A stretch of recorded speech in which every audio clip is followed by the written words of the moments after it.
ಈಗ ಉಮರ್ ಶರೀಫ್ ಅವರೇ ಮಸೀದಿ ಅಥವಾ ಮಂದಿರ ಎನ್ನುವುದು ಧಾರ್ಮಿಕ, ರಸ್ತೆ ಸಾರ್ವಜನಿಕ, ರೋಡ್ ಸಾರ್ವಜನಿಕ, ಮಂದಿರ ಪ್ರಾರ್ಥನಾ ಮಂದಿರ ಮಾತ್ರ ಧಾರ್ಮಿಕ ವಿಚಾರಗಳಾಗ್ತವೆ. ಇದರಲ್ಲಿ ಅರೆಸ್ಟ್ ಆಗಿರೋರು ನೋಡಿದ್ರೆ ಒಂದು 14 ಆರೋಪಿಗಳನ್ನು ಬಹುಶಃ ನ್ಯಾಯಾಂಗ ಬಂಧನ ಕೊಟ್ಟಿರಬೇಕೀಗ. ಅದರಲ್ಲಿ BNS ಆ್ಯಕ್ಟಲ್ಲಿ ಹಾಕಿರೋದಿಲ್ಲಿ ಮೊಹಮ್ಮದ್ ಆವೇಜ್ ಇದ್ದಾನೆ, ಮೊಹಮ್ಮದ್ ಇರ್ಫಾನ್ ಇದ್ದಾನೆ, ನವಾಜ್ ಖಾನ್ ಇದ್ದಾನೆ. ಇಲ್ಲಿ ನವಾಜ್ ಖಾನ್, ಇಮ್ರಾನ್ ಪಾಷಾ, ಉಮರ್ ಫಾರೂಕು, ಸೈಯದ್ ದಸ್ತಗೀರು, ಕಾಸಿಫ್ ಅಹಮದ್ದು, ಅಹಮದ್ ಸಲ್ಮಾನು, ಮುಸಾವಿರು, ಕಲಂದರು, ಮೊಹಮ್ಮದ್ದು, ಇನಾಯತ್ತು, ಸುಮೇರು, ಮೊಹಮ್ಮದ್ದು. 8 ಗಂಟೆಗಳಲ್ಲಿ ಅರೆಸ್ಟ್ ಆಗಿರ್ತಕ್ಕಂಥ ಕೇಸ್ಗಳಿದು. ಏನು ಹೇಳ್ತೀರಿ, ಏನು ಅನಿಸುತ್ತೆ? ಇದು ಬರೀ ನಾನು ಯಾವುದೋ ರಾಮ್ ರಹೀಮ್ ಬೀದಿಗೆ, ಆ ಭಾಗದ ಒಂದು ಮಸೀದಿಗೆ ಅಥವಾ ಅಲ್ಲಿನ ಗಣೇಶೋತ್ಸವಕ್ಕೆ ಮಾತ್ರ ಸೀಮಿತಗೊಳಿಸಿ ನಾನು ಮಾತಾಡ್ತಾ ಇಲ್ಲ. ಎಂಟೈರ್ ಸ್ಟೇಟಲ್ಲಿ ಈ ಥರ ಆದಾಗ ನಮ್ಮ ಹಬ್ಬಗಳು ಬಂದರೆ ಈ ಥರ ತೊಂದರೆ ಮಾಡ್ತಾರಪ್ಪ ಅನ್ನೋ ಒಂದು ಫೀಲಿಂಗ್ ಬರಲ್ಲ, ಒಂದು ಭಾವನೆ ಬರಲ್ವಾ? ಬರಬಾರ್ದಾ ಭಾವನೆ ಉಮರ್ ಶರೀಫ್ ಅವರೇ? ನೋಡಿ, ನಮ್ಮ ಯದುಕುಮಾರ್ ಅವರು ಒಂದು ಮಾತು ಹೇಳಿದ್ರು. ಅವ್ರು ಹೇಳಿದ ಮಾತು ಹೇಗಿತ್ತಂದ್ರೆ, BJಯಲ್ಲಿ KGಯಲ್ಲಿ ನಡೆದಿರುವ ಘಟನೆ ಬಗ್ಗೆ ಮಾತಾಡಿದ್ರು. ಸುಮಾರು ಜನರನ್ನ ಅರೆಸ್ಟ್ ಮಾಡಿದ್ರು, ಆಮೇಲೆ ಅವರನ್ನ ಬಿಡುಗಡೆ ಮಾಡಾಯ್ತು ಅಂತ ಒಂದು ಮಾತು ಹೇಳಿದ್ರು. ನೋಡಿ, ಯಾವತ್ತಿಗೂ ಒಂದು ಕ್ರಮ ತಗೊಳ್ಳುವಾಗ ಪೊಲೀಸ್ ಅವರು ಏನ್ ಮಾಡ್ತಾರೆ, ಫಸ್ಟ್ ಪ್ರೈಮಾ ಫೇಸಿ ಕೇಸ್ ಅನ್ನು ಬುಕ್ ಮಾಡ್ತಾರೆ. ನೋಡುವಾಗ ಇವ್ರು ಮಾಡಿರಬಹುದು, ಇವ್ರು ಮಾಡುವಂತ ರೀತಿಯಲ್ಲಿ ಕೆಲವ ಪುರಾವೆಗಳು ಕಾಣುವಂತದ್ದು ಅಂತ ಹೇಳಿ ಅವ್ರನ್ನ ಅರೆಸ್ಟ್ ಮಾಡಲಾಗುತ್ತೆ. ಅದರ ನಂತರ ನೀವು ಕೋರ್ಟ್ ಕಚೇರಿ ಅಂತ ಹೋಗುವಾಗ ಅಲ್ಲಿ ಎವಿಡೆನ್ಸ್ ಬೇಕಾಗಿರುತ್ತೆ. ನ್ಯಾಯಾಲಯದಲ್ಲಿ ನೀವು ಯಾವತ್ತಿಗೆ ನೀವು ಆಧಾರಗಳನ್ನು ಸಮರ್ಪಿಸುತ್ತೀರೋ ಅವಾಗ ಅವರು ಅದಕ್ಕೆ ಶಿಕ್ಷೆ ಕೊಡುವಂತ ರೀತಿಯಲ್ಲಿ ಆರ್ಡರ್ ಕೊಡ್ತಾರೆ, ಆಜ್ಞೆ ಕೊಡ್ತಾರೆ. ಇಲ್ದಿದ್ರೆ ಅವ್ರನ್ನ ಬಿಡುಗಡೆ ಮಾಡ್ಬೇಕಂತ ಕೋರ್ಟ್, ನ್ಯಾಯಾಲಯ ಬಿಡುಗಡೆ ಮಾಡತ್ತೆ. ಯಾರು ನಾವು ಮುಸಲ್ಮಾನರು ಹೋಗ್ಬಿಟ್ಟು ಅಲ್ಲಿ ಕಾನೂನನ್ನು ಕೈನಲ್ಲಿ ತಗೊಂಡು ನೀವು ಬಿಡುಗಡೆ ಮಾಡಿದ್ರೆ ಮಾಡಿ ಅಂದ್ರೆ ಅವರು ತಕ್ಷಣ ಬಿಡುಗಡೆ ಮಾಡಕ್ ಆಗೋದಿಲ್ಲ. ಫಸ್ಟ್ ವಿಷಯ ಯದು ಕುಮಾರ್ ಅವರಿಗೆ ನನ್ನ ಮಾತು ಅವರಿಗೆ ಹೋಗಿದೆ. ಎರಡನೇ ವಿಷಯ ಏನಂದ್ರೆ, ಈ ತಾಲಿಬಾನಿ ಆಕ್ಟಿವಿಟಿಯನ್ನು ಶುರು ಮಾಡಿದಂತ ಇವ್ರು ಮಂಜು ಅವರು ಹೇಳಿದ್ರು, ಈ ತಾಲಿಬಾನಿ ಆಕ್ಟಿವಿಟಿ ಮಾಡಕ್ಕೆ 6% ಇರುವ ಆ ಜನರಿಗೆ ಅಷ್ಟು ಕೊಬ್ಬಿದ್ಯಾ? 6% ಇರುವರು ಅಲ್ಲಿರೋ ತನಕ 94% ಹಿಂದೂಗಳು ಇರುವ ಸಮಾಜದೊಳಗೆ ಅವ್ರು ಬಾಲ ಬಿಚ್ಕೊಂಡು ಆಟ ಆಡಕ್ಕೆ ಅವ್ರಿಗೇನು ಹುಚ್ಚು ಬಂದ್ಬಿಟ್ಟಿದೆ? ಆ ಹುಚ್ಚು ನಾಯಿಗಳ ಅವರು ಅಂತ ಕೇಳಿ ನಾನು ಪ್ರಶ್ನೆ ಮಾಡ್ತಿರೋದು ಏನಂದ್ರೆ, ಸ್ವಲ್ಪ ಕೇಳಿ. ನೀವು ಮಾತಾಡುವಾಗ ನಾನು ಮಾತಾಡೋದಿಲ್ಲ, ನಾನ್ ಮಾತಾಡೋದು ನೀವು ಮಾತಾಡ್ಬೇಡಿ ಅಷ್ಟೇ. ಇಲ್ಲಿ ನೋಡಿ, ಅವ್ರೊಂದ್ ಮಾತು ಹೇಳಿದ್ರು, ಏನು ಬಾಲ ಬಿಚ್ಚಿದ್ರೆ ನಾವು ತೋರ್ಸ್ಕೊಳ್ತೀವಿ. ಇದು ಶಕ್ತಿ ಪ್ರದರ್ಶನ ಮಾಡೋಕ್ಕೋಸ್ಕರ ರೋಡ್ಗೆ ಇಳಿತಾ ಇದಾರೆ, ಅವರೇ ಒಪ್ಕೊಂಡಿದ್ದಾರೆ. ನೋಡಿ, ಅದು ಮುಸಲ್ಮಾನರು ಮಾಡಿದ್ರು ತಪ್ಪು. ಶಕ್ತಿ ಪ್ರದರ್ಶನ ಮಾಡ್ಬೇಕಂದ್ರೆ ಹೋಗಿ ನೀವು ಬಂದು ಮಿಲಿಟರಿ ಜಾಯಿನ್ ಮಾಡಿ, ಅಲ್ಲಿ ಪಾಕಿಸ್ತಾನ ವಿರುದ್ಧವಾಗಿ ನೀವು ಬಂದು ಯುದ್ಧ ಮಾಡಿ, ಇಲ್ಲಿ ರೋಡ್ ನಲ್ಲಿ ಇಳಿದ್ಬಿಟ್ಟು ನಿಮ್ ಶಕ್ತಿ ಪ್ರದರ್ಶನ ತೊಡಕ್ಕೆ ನೀವು ಏನು ಇಲ್ಲ, ನೀವು ಇಲ್ಲಿ ಏನು ಇಲ್ಲ, ಮುಸಲ್ಮಾನರು ಏನಿಲ್ಲ. ಮುಸಲ್ಮಾನರು ರೋಡ್ಗೆ ಬಂದ್ಬಿಟ್ಟು ಶಕ್ತಿ ಪ್ರದರ್ಶನ ಮಾಡ್ಬೇಕಾದ್ರೆ ಅವ್ರ ತರ ಮೂರ್ಖರು ಯಾರು ಇಲ್ಲ. ಅದೇ ರೀತಿ ಅವ್ರು ಒಂದ್ ಮಾತು ಹೇಳಿದ್ರು, ಹೆಣ್ಣು ಮಕ್ಕಳು ಅದು ಅವ್ರ ಬಾಯಿನಲ್ಲಿ ಬಹಳ ಸುಲಭವಾಗಿ ನಮ್ಮ ಊರ್ ಮಾತು ಅಂತ ಹೇಳಿದ್ರು. ಆ ಒಂದು ತಪ್ಪು ನುಡಿದ್ರು ಅಂತ ಅವರೇ ಒಪ್ಕೊಂಡಿದ್ರು. ಇವತ್ತು ಬೆಳಗ್ಗೆ ಮಾಡಿರಬಹುದು, ಆದ್ರೆ ನಿನ್ನೆ ರಾತ್ರಿ ಮಾಡಿಲ್ಲ ಅಂತ ಒಂದು ಮಾತು ಹೇಳಿದ್ರು. ಇವತ್ತು ಬೆಳಗ್ಗೆ ಮಾಡೋರು ನಿನ್ನೆ ರಾತ್ರಿ ಮಾಡಿಲ್ಲ ಅಂತ ಹೆಂಗೆ ನೀವು ಹೇಳಕ್ಕೆ ಸಾಧ್ಯ ಇದೆ? ಅಂದ್ರೆ ಇದೇ ಬಾವುಟವನ್ನು ಇಟ್ಕೊಂಡು ಬೆಳಗ್ಗೆ ಮಾಡಿರೋರು ರಾತ್ರಿ ಮಾಡಕ್ಕಾಗಲ್ಲ ಅಂತ ಹೆಂಗೆ ಹೇಳಕ್ಕಾಗತ್ತೆ? ನಾನು ಅದಕ್ಕೋಸ್ಕರ ಹೇಳ್ತಿರೋದು, ರೋಡ್ ಇಳಿದು ನೀವು ಶಕ್ತಿ ಪ್ರದರ್ಶನ ಮಾಡುವಂತ ಮನಸ್ಥಿತಿ, ಅವನು ಮುಸ್ಲಿಂ ಆಗ್ಲಿ ಇಲ್ಲ ಹಿಂದೂ ಆಗ್ಲಿ, ಅವನು ಈ ದೇಶ ವಿರೋಧಿ ಅಂತ ಹೇಳ್ಕೊತೀನಿ. ಶಕ್ತಿ ಪ್ರದರ್ಶನ ತೊಡಕೆ ಏನು ಸಮಾಜದಲ್ಲಿ ಒಬ್ಬೊಬ್ಬ ಸಮಾಜದಲ್ಲಿ ಇರುವಂತ ಸಿಟಿಜನ್ ಹತ್ರ ನೀವು ತೋರ್ಸ್ಕೋಕ್ ಹೋಗ್ತೀರಾ ಶಕ್ತಿ ಪ್ರದರ್ಶನ ತೋರ್ಸಕ್ಕೆ? ಇಲ್ಲಿ ಏನ್ ಬಾಲ ಬಿಚ್ಕೊಂಡು ಆಟ ಆಡಕ್ಕೆ ಯಾರು ಇಲ್ಲಿದ್ದಾರೆ? ಯಾರು ಮುಸಲ್ಮಾನರಾಗ್ಲಿ ಹಿಂದೂ ಆಗ್ಲಿ ಎಲ್ಲರಿಗೂ ಶಾಂತಿ ಬೇಕು. ನೀವು ಚೆನ್ನಾಗಿದ್ರೆ ನಾವು ಚೆನ್ನಾಗಿರ್ತೀವಿ. ನಾವು ಬಾಲ ಬಿಚ್ಚುತ್ತಾ ಇರೋದು ನಿಮ್ಮ ಮುಸಲ್ಮಾನರು, ಬಾಲ ಬಿಚ್ಚ ಹಿಂದೂಗಳ ಅಲ್ಲ. ಮೊನ್ನೆ ನಿಮ್ಮ ಹಬ್ಬದಲ್ಲಿ ನಾವೆಲ್ಲರೂ ಸಹಕಾರ ಕೊಟ್ಟಿದ್ದೀವಿ. ಬಾಲ ಬಿತ್ತವರು ನೀವು ಕಲ್ಲೆಂಗ್ರೆ ಸಂಗ್ರಹ ಮಾಡ್ತೀರಿ, ನೀವು ಕಲ್ಲೆಂಗ್ರೆ ಸಂಗ್ರಹ ಮಾಡ್ತೀರಿ. ಮಸೀದಿಯಲ್ಲಿ ನಮಾಜ್ ಮಾಡ್ಲಿಕ್ಕೆ ಕಲ್ ಸಂಗ್ರಹ ಮಾಡ್ಲಿಕ್ಕೆ ಕಲ್ಲಿನ ಆಕಾಶದಿಂದ ಬೀಳ್ತಾ, ಕಲ್ಲು ಆಕಾಶದಿಂದ ಬೀಳ್ತಾನ್ರಿ. ಬಾಟುಗಳಿಂದ ಬರುತ್ತೆ, ಬಾಟಲಿಂದ ಬರುತ್ತೆ. ನಾನ್ ಮಾತಾಡುವಾಗ ಇವತ್ತು ಮಸೀದಿಗಳೆಲ್ಲವನ್ನು ಕಂಪ್ಲೀಟ್ ಮಾಡಿ, ನಾನು ನಿಮ್ಗೆ ಕೇಳ್ತೀನಿ. ಆಮೇಲೆ ಅವ್ರು ಒಬ್ಬೊಬ್ರು ಕಂಪ್ಲೀಟ್ ಮಾಡ್ಕೊಂಡು ಬರ್ಲಿ. ಹೇಳಿ ಉಮರ್ ಅವರೇ.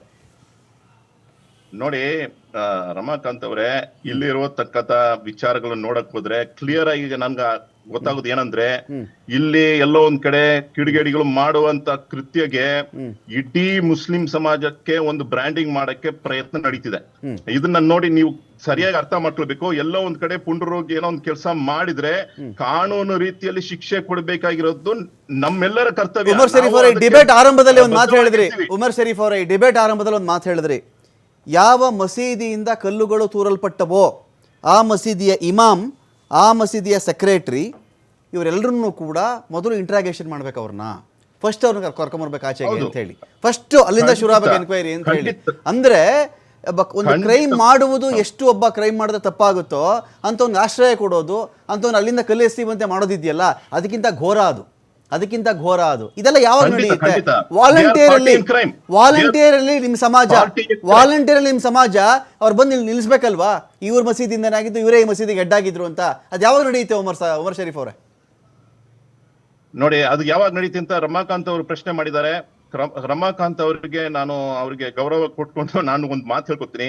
ನೋಡಿ, ಇಡೀ ಕರ್ನಾಟಕಕ್ಕೆ ನಾವು ಬೇಕಂದ್ರೆ ಜಾತ್ರೆಗೆ ಹೋಗ್ತೀವಿ, ಹಿಂದೂ ಸಹೋದರರನ್ನು ಸೇರ್ಸ್ಕೊಂಡು ಹೋಗ್ತೀವಿ, ಎಲ್ಲರಿಗೂ ಶಾಂತಿ ಪ್ರಿಯರಾಗಿರಿ ಅಂತ ನಾವು ಬೋಧಿಸುವ ರೀತಿಯಲ್ಲಿ ಇಡೀ ಭಾರತಕ್ಕೆ, ಇಡೀ ಕರ್ನಾಟಕಕ್ಕೆ ಫಸ್ಟ್ ಹೋಗಕ್ಕೆ ನಾವು ಸಿದ್ಧವಾಗಿದ್ವಿ. ಒಂದೊಂದು ಜಿಲ್ಲೆಗೂ ಹೋಗಿ ಅವರಿಗೆ ಸರಿಯಾದ ರೀತಿಯಲ್ಲಿ ಕೌನ್ಸಿಲಿಂಗ್ ಕೊಟ್ಟು ಉಪದೇಶ ಮಾಡಿ ಮತ್ತೆ ಪಬ್ಲಿಕ್ ಪ್ರೋಗ್ರಾಮ್ ಮಾಡಕ್ಕೆ ಓಪನ್ ಆಗಿ ಡಿಸ್ಕಷನ್ ಮಾಡಕ್ಕೆ ನಾವು ಸಿದ್ಧವಾಗಿದ್ವಿ. ಅದಕ್ಕೆ ಇಲ್ಲಿ ಕರ್ನಾಟಕದ ರಾಜ್ಯದ ಸರ್ಕಾರ ನಮ್ಗೆ ಹೆಲ್ಪ್ ಮಾಡಬೇಕಾಗಿರುತ್ತೆ. ಅವ್ರ ಮೂಲಕ ನಾವು ಮುಂದೆ ಹೋಗ್ಬೇಕಂದ್ರೆ ನಾವು ಮಾಡಕ್ ಸಿದ್ಧವಾಗಿದ್ವಿ. ಯಾರೆಲ್ಲ ಈ ತಪ್ಪು ಕೆಲಸ ಮಾಡ್ತಿದಾರೋ ಅವರನ್ನ ನಾವು ಹಿಡಿದು ನಾವು ಪೊಲೀಸರಿಗೆ ಕೊಡೋ ಕೆಲಸ ನಾವು ಮಾಡಕ್ಕೆ ಸಿದ್ಧವಾಗಿದ್ವಿ. Okay, fine fine. ಇದೀಗ ಇದು ಉಮರ್ ಶರೀಫ್ ಅವರ ಮಾತಿಗೆ ಧರ್ಮದ ಎಕ್ಸಿಸ್ಟೆನ್ಸ್ಗೆ ಇವೆಲ್ಲ ನಡೀತವ ಅಂತೇಳಿ, ಅಸ್ತಿತ್ವನ ಮತ್ತೆ ಮತ್ತೆ ಮತ್ತೆ ಪ್ರೂವ್ ಮಾಡ್ಕೊಳ್ಳೋ ಸಲುವಾಗಿ ಶಕ್ತಿ, ನಂಗೆ ಶಕ್ತಿ ಇದೆಯಾ ನಿನಗೆ ಶಕ್ತಿ ಇದೆಯಾ ಅಂತೇಳಿ ಇನ್ನೂ ಕೂಡ ನಾವು ಓಲ್ಡ್ ಮೆಥಡಲ್ಲೇ ನಾವು ಥಿಂಕ್ ಮಾಡ್ತಾ ಇದ್ದೀವ ಅಂತ. ಒಬ್ಬ ಕತ್ತಿ ಜಲಪಿಸಿದ್ರೆ ಒಬ್ಬ ಕಲ್ಲು ಜಲಪಿಸಿದ್ರೆ ಇನ್ನೊಬ್ಬ ನನ್ನ ತಾಕತ್ತಾನು ತೋರಿಸ್ತೆ ತೋಳ್ ತಟ್ಟೋದು, ಇದು ನಡೀತಿದೆಯಾ ಈಗಲೂ ಅಂತ. ಇಲ್ಲಿ ಯಾರು ಶಕ್ತಿ ಪ್ರದರ್ಶನ ಮಾಡ್ತಾ ಇಲ್ಲ ಸರ್. ಅದಲ್ಲಿ ನಾವು ಅವ್ರ ಧರ್ಮನ ಗೌರವಿಸ್ತೀವಿ. ನಾವು ಕೇಳ್ಕೊಳ್ಳೋದು ನಮ್ಮ ಧರ್ಮನ ಗೌರವಿಸುವಂತದ್ದ ದೊಡ್ಡತನ ನೀವು ತೋರಿಸಿ, ನಾವು ನಮ್ಮ ಇದನ್ನ ಮಾಡಕ್ಕೆ, ನಮ್ಮ ಏನು ಆಚರಣೆ ವಿಚಾರಣೆ ಮಾಡಕ್ಕೆ ನಮಗೆ ಅವಕಾಶ ಮಾಡಿಕೊಡಿ, ನೀವು ಇರಿ ಅಂತ.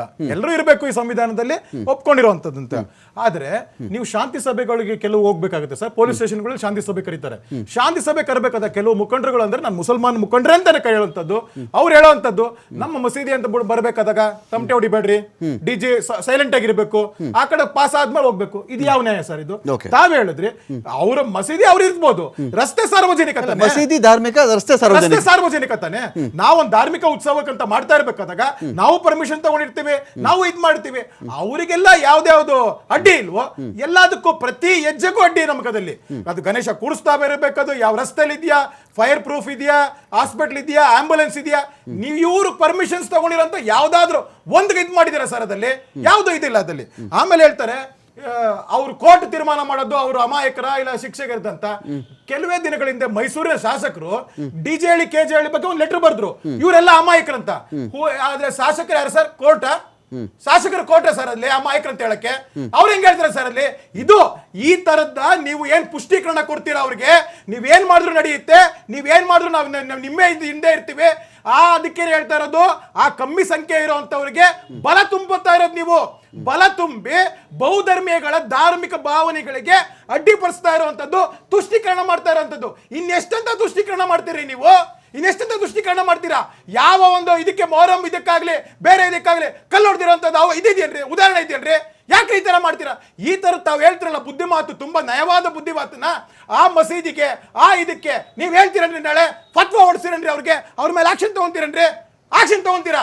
ಈ ತರ ನೀವು ಆಕ್ಷನ್ ತಗೊಂಡಿರೋ ಅಂತ ಇಡೀ ನಮ್ಮ ದೇಶದಲ್ಲಿ ಬೇಡ, ಕರ್ನಾಟಕದಲ್ಲಿ ಒಂದೇ ಒಂದು ಉದಾಹರಣೆ, ಆ ಮೌಲ್ವಿ ಆ ಕಾರ್ಯಕರ್ತರು ಯಾರು ಇರ್ತಾರೆ ಅವ್ರು ತಗೊಂಡಿರೋಂಥ ಒಂದೇ ಒಂದು ಉದಾಹರಣೆ ಕೊಡಿ ಉಮರ್ ಶರೀಫ್ ಅವರೇ. ಆಗುತ್ತಾ ನಿಮ್ ಕೈಲಿ? ಹೇಳಿ ಒಂದೇ ಒಂದು ಉದಾಹರಣೆನ. ನಾವ್ ಹೇಳ್ತಾ ಇರೋಂಥದ್ದು ಬರೀ ಮಾತಲ್ಲಿ ಶಾಂತಿ ಮಂತ್ರ ಹೇಳ್ಬೇಡಿ, ಅದನ್ನ ಕಾರ್ಯಗತ ಮಾಡಿ. ಹುಬ್ಳಿನಲ್ಲಿ ಚಿಕ್ಕ ಮಕ್ಕಳು ಗಣೇಶನ ಮೆರವಣಿಗೆ ಹೋಗ್ಬೇಕಾದಾಗ ಉಗಿತಾರೆ, ಹೋಗಿ ಸ್ಪಿಟ್ ಅಂಡ್ ರನ್ ಅದು. ಅದಕ್ಕೇನಂತಾರ್ರಿ? ಇದನ್ನ ಸ್ಪಾಟ್ ಆಫ್ ಯಾರೋ ಪುಂಡ್ರು ಆ ಪುಂಡ್ರಿಂದನೇ ಇಷ್ಟರದ ಲಕ್ಷಾಂತರ ಜನರಿಗೆ ಧಾರ್ಮಿಕ ಭಾವನೆಗಳಿಗೆ ಧಕ್ಕೆ ಆಗಿರುವಂತದ್ದು. ಇದನ್ನ ತಾವು ಗಮನಿಸಬೇಕಾಗತ್ತೆ. ಮತ್ತಷ್ಟು ಮಾತಾಡ್ತೀನಿ ಒಂದು